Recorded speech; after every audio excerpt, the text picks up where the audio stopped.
Hey there, welcome to MagnetiK Mumma, the podcast where we parent with nervous system wisdom, soul-led grit, and zero shame. I'm Steph, a holistic nurse, writer, and a mum who is keeping it real in the chaos. I'm giving you permission to raise resilient kids without losing yourself, because when you thrive, your kids can too. So let's get into the messy middle and find our magic.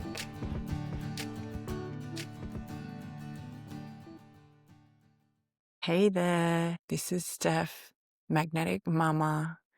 If you have ever stood in your kitchen at 6 p.m., the dog is barking and wiping its butt on your brand new carpet, the pasta's boiling, and one kid's crying because the cheese you bought is the wrong cheese, and thought to yourself, is this it? Is this what I've been striving for? Then this is the episode for you, because sometimes it's not that we've lost ourselves, it's that we've been drowned out by the noise of life, the kids, the partner, the deadlines, the endless everythings. We don't stop being us, we just get buried under the to-do list and that version of adulthood of who we thought we were meant to be. But every now and then, something shakes loose a little dust and reminds us of who we were before the world told us who to be. And for me, that trigger was a tambourine. So picture this. Small country town, little club, and the whole town's out. My family have dressed me up in my fanciest clothes. I'm like 3 or 4, so early 80s, good old 80s. And there's a band playing at the club. I'm looking cutie patootie with my white little blonde bob at 3 years old. And Mum's put me in my best clothes, and all the family are heading down to the club for dinner and the band. So I'm thinking I feel pretty good, and somehow this little cutie patootie ends up on stage with a tambourine. And for, I want to say, a good 5 minutes, I was up on that stage living my best life, pure rhythm, pure joy. Slapping that thing on my hand, the crowd is clapping, all my aunties are laughing, grandma and granddad, grandma and grandfather, everyone's there, and like I'm doing my thing, my hips are wobbling around, and I am just in my element. But then someone says that's enough. And little cutie patootie doesn't want to get off the stage because she's having the time of her life. And the tantrum happens. Full body toddler protest, and my poor dad, he's a young dad, probably so embarrassed by this scene because all his mates would have been around and his daughter's up on stage and everyone thinks she's gorgeous, and then he asks her to get down and she doesn't want to. So poor thing. Anyway, tantrum, off the stage, sit down and be quiet. And the band plays on, but without me. And I think at this time, I just feel terrible that my dad's upset. But, I'm 3, so I probably don't really care. I'm probably more upset that I got taken off the stage. But I do think it was something that stored in my brain as an unspoken rule that, too much light makes people uncomfortable. So, first lesson. Fast forward a few years later, and again, small country town. I'm living my best life in the little local dance school, and they have their end of year performance. And mind you, I'm there with all my favourite people, my sister and my cousins, and they were my big cousins who I adored and looked up to. And off we trot for the end of year concert. And so everybody's there again, my grandparents, all my aunties and uncles, and it's my first real performance. And the song the dance teacher chose, and for anyone who was there, you will remember this costume, I tell you. It was, for 5-year-olds, the itsy bitsy teeny weeny yellow polka dot bikini, and we were literally wearing a teeny tiny yellow polka dot bikini. Anyway, it was fabulous. I loved it. My cousins were there and doing the big girls jazz with their top hats, high kicks, lipstick, and, sequins all over. And I remember being backstage as a little person and just feeling that glorious chaos with the mums with the bobby pins in their mouth, someone crying because their sequins fell off, and the air thick with hairspray and nerves. And I remember when the curtain lifted, and this is so silly because I've never actually really talked about this in this way, definitely not with an audience, but I felt alive. Like every cell in my body was alight, and it was scary, but it was also electric. And the fact that my family were clapping for me, and mum's in the side wings giving me a wave, and my aunties are there too. And I could even imagine Dad pretending not to smile. Like, we were pretty cute. My little sister was on stage too, and my cousin. Like, they probably had a few beers in that thing to get them through. But anyway, they would have had a little glimmer of, oh, how cute, living my best life, loving the limelight. And my third sister was born. Money got tight, Mum was exhausted, so the dance classes became one of those things we just couldn't afford, and the lights went out. And I moved to netball, which I absolutely love. My teams, the energy, the belonging. But I have to admit, there was this little gap that didn't quite touch my soul in the same way. And it was kind of like swapping poetry for a spreadsheet.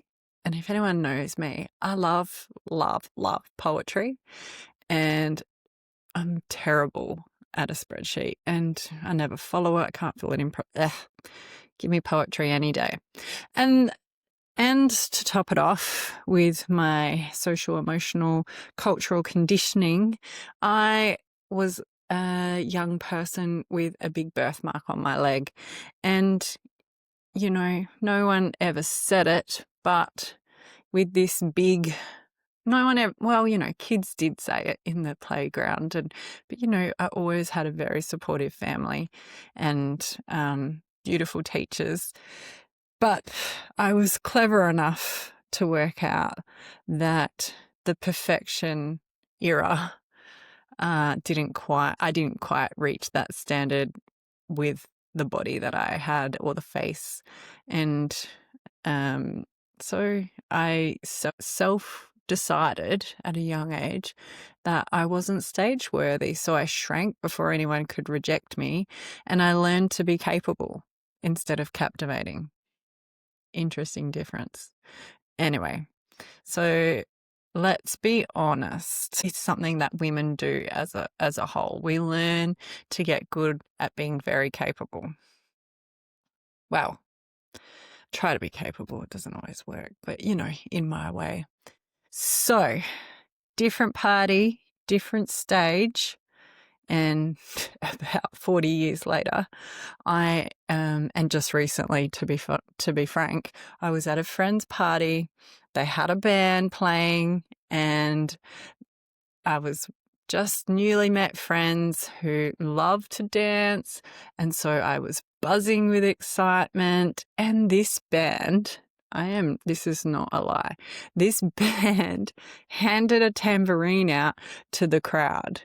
And that little old tambourine made its way into these jazz hands. And I was like, oh my God, I love this. And I was banging that tambourine and like dancing with all my new friends and just having the time of life. I tambourine so hard. Like I've still got the bruise on my hand about 3 weeks later. It was so much fun. And I just felt like something was waking up in me. It was a very bizarre feeling. The next morning, I could still feel this bruise on my hand, and I was like, oh my God, that's right, I had a tambourine in my hand. And, it just flooded me with this kind of realization that this joy that I get from being in the spotlight is not about performing.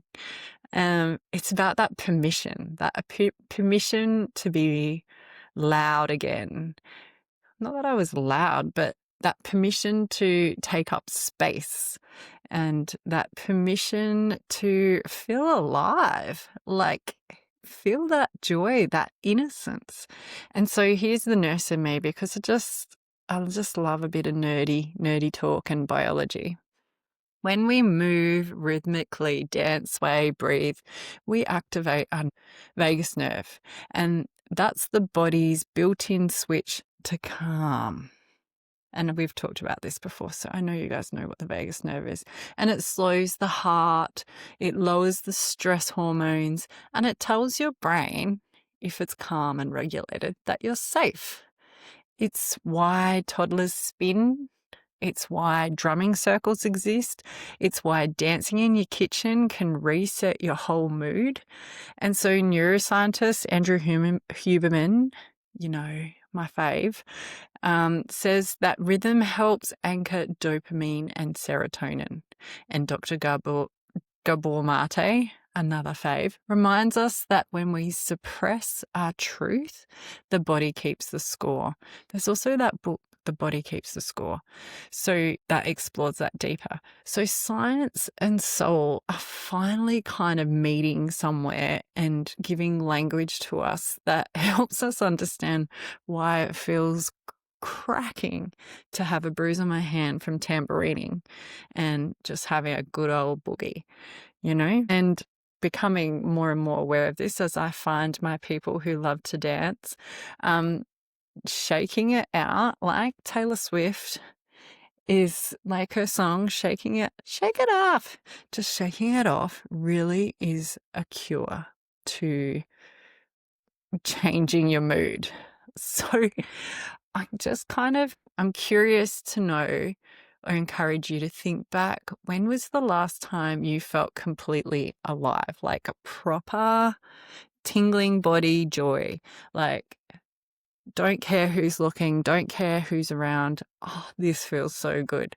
Maybe it was on a dance floor, a surfboard.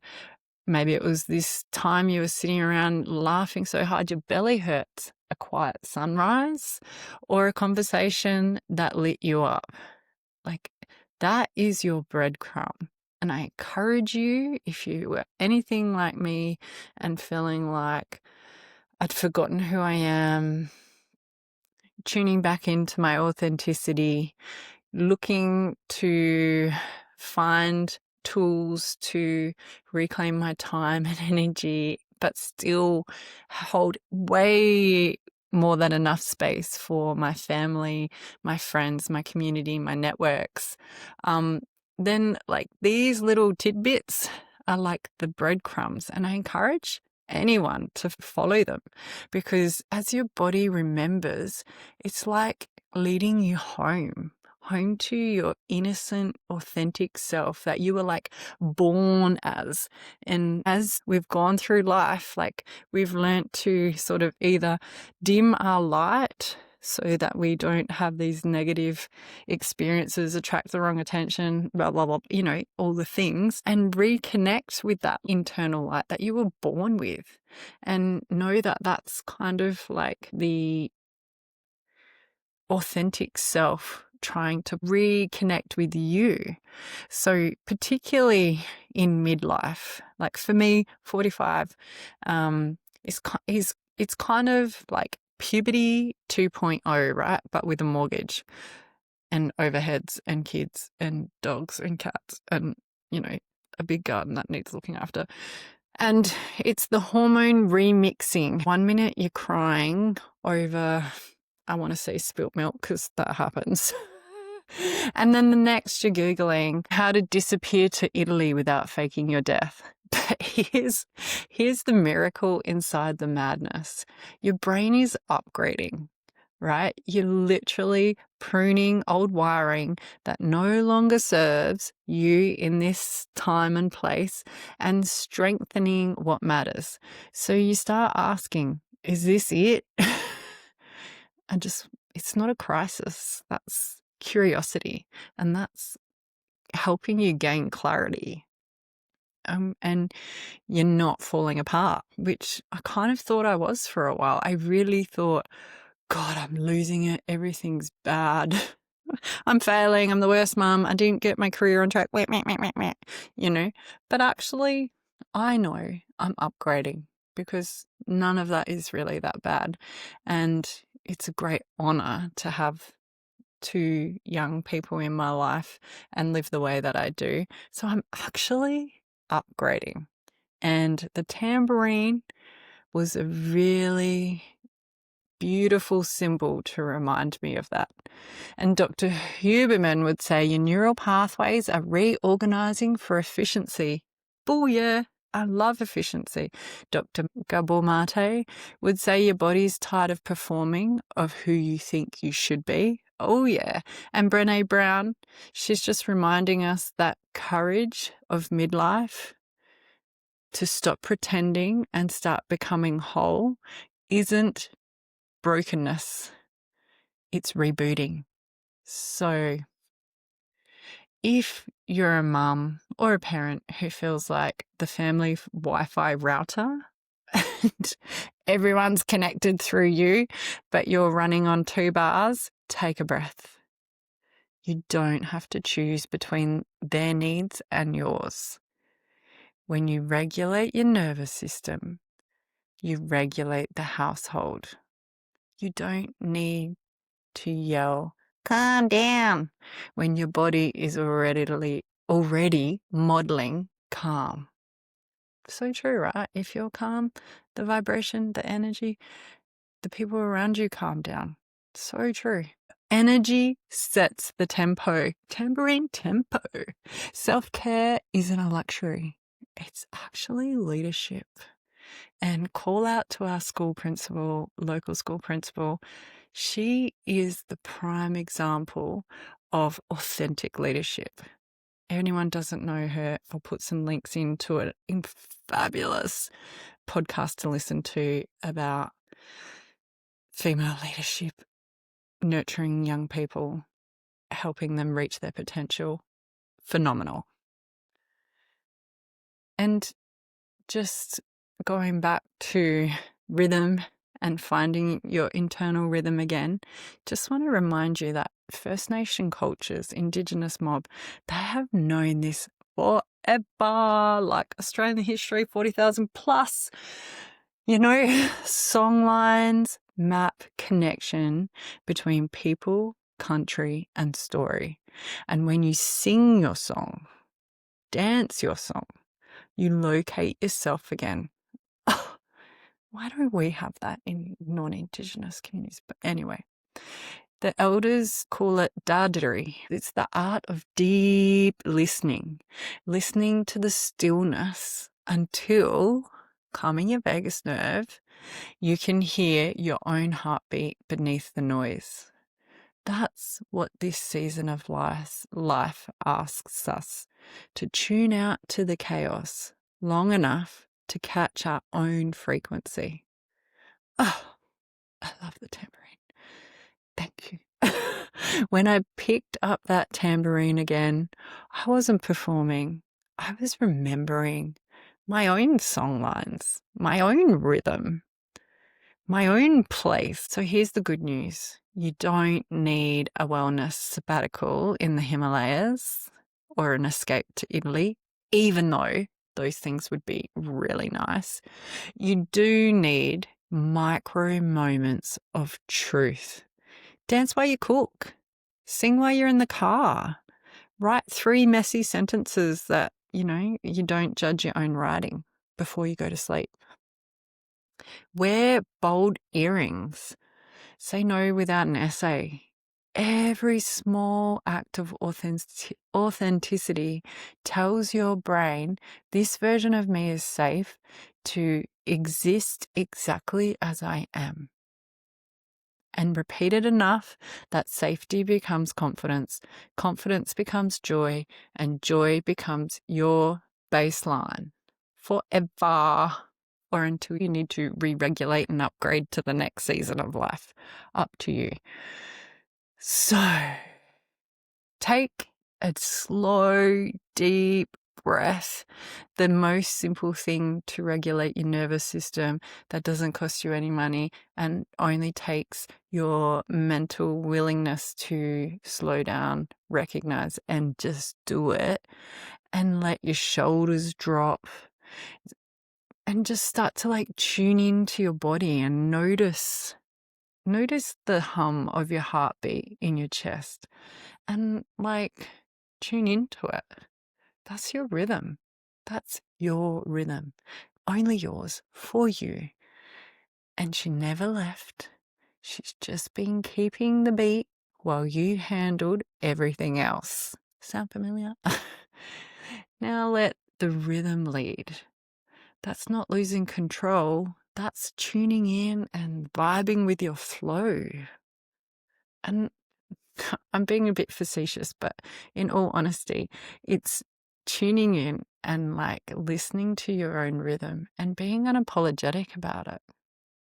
So if you ever just screamed, I need 5 minutes to myself, or hide in the toilet and shut the door and hope no one will talk to you, even though they still do talk to you through the door, and spent those 5 minutes scrolling Pinterest, oh my God, my favorite, for lunchbox ideas that you'll never make. Oh, I do sometimes. Please know that you're my people. We are hilariously in our own chaos, blessedly. And laughter, just like rhythm, resets the nervous system. So let yourself laugh more, dance more, feel more. It's the medicine. You don't have to claim on Medicare. It's free. You don't have to book an appointment, drive there, get a car park, tell everyone your sad story. No, you can just dance, breathe, and laugh at yourself. And as a nurse, what I've seen, what happens to people when they lose touch with themselves, when they're overgiving and exhausted, it becomes their lifestyle. Their body eventually whispers, enough, usually through some form of sickness, requiring surgery, medication, anxiety, fatigue, insomnia, inflammation. Oh my God, so much inflammation everywhere, people. All those messages are saying, hello, remember the rhythm, remember your joy, remember who you are, who you're born with light in this world. And as a mum, I've seen what happens when we do come home to ourselves. The house softens, the kids mirror our calm, our partners sometimes breathe a bit easier. Regulation is contagious. Now that's true. Healing is too. So beautiful, people. Thank you for listening to this tambourine moment that helped me remember my authentic self that I vulnerably shared. And I'm working with to embody my authenticity. And if you haven't heard yourself for a while, I encourage you just to have a little listen, take some deep breaths and tune into your heartbeat and feel your rhythm again. because you haven't lost yourself. You've just been on mute while everybody else is demanding everything of you. So you're not behind, you're just upgrading. This chapter isn't about reinventing who you are. It's about remembering the rhythm beneath it all, the one that's been waiting under the laundry, the inbox, and the invisible load of love and logistics. So pick up your metaphorical tambourine, or a real one if you've got one. I'll be getting one. And shake it like you mean it. Because let me remind you that you were never lost. You were just waiting to be heard again. And maybe this time you'll get to stay on the stage. So if this episode stirred anything in you or feels like something you're like, oh yeah, that whisper that says, I'm ready to feel steady, alive, and regulated again, then keep an ear out for my new program, the MagnetiK Mumma Nervous Reset for Parents is coming soon. I'll pop it in the show notes when I've finished it eventually. It's all homemade, so, I put a lot of love and energy and time into finding things that are helpful for regulating your nervous system in a way that doesn't cost you too much money, prevents any need for psychologists, mental health people, but also if you do need those are totally fine too. But this is the before step. This is the let's get on top of this now so that hopefully we don't need those things down the future. Nothing wrong with them. People, our mental health people are phenomenal. Our healthcare system is very supportive, but there are things that we can do to not get to the point where we need to use it or overuse it.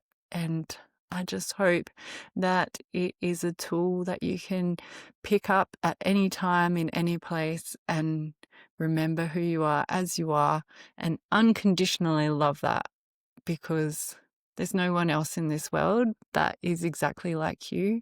And embrace that snowflake and and embody it as best you can. Looking to find your own rhythm is a good start. So thank you for listening, and I look forward to seeing you in the next podcast. Cheers.